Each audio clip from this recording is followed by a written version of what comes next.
It's hard to believe that I couldn't see. You were always there beside me.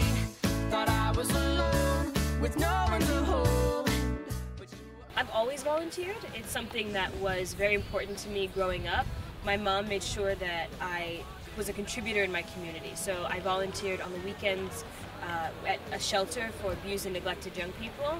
I also did tutoring, and it was a very important part of my childhood and my development because I realized that there were other ways to put value on yourself, that value wasn't just about making money and about having as much as you can, that value is also about being a good citizen and about contributing to your society and to your environment. And I wanted to actually travel around the world and speak to young people and volunteer my services with different international organizations, with the United Nations, with local groups, because I felt that I wanted to be a positive role model for young people. I wanted them to realize that everything that you do, you don't have to get paid for, that there is so much value in giving and in being of service. And also there's a lot of skills that you can attain that you may not have realized you even had, and you will discover them by being a volunteer.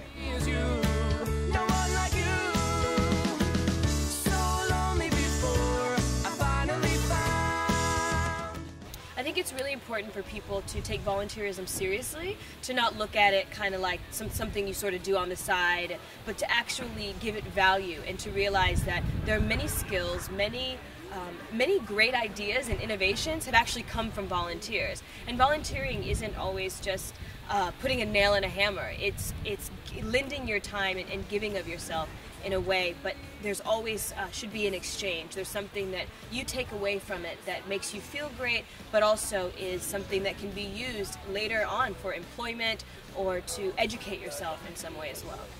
I would love to give my support first and foremost to the young people that are here, because one thing that is prevalent here and in many countries in Latin America and around the world is a vast inequity. And this gap has to be bridged through service, through awareness, and through doing activities that have social impact. And so I want the young people out there to realize that you have the potential to have real social impact in your community. You have it within you to be able to contribute to the betterment of your own society, but you have to get out there and you have to do something. It can't just be an idea. You have to go out and be active.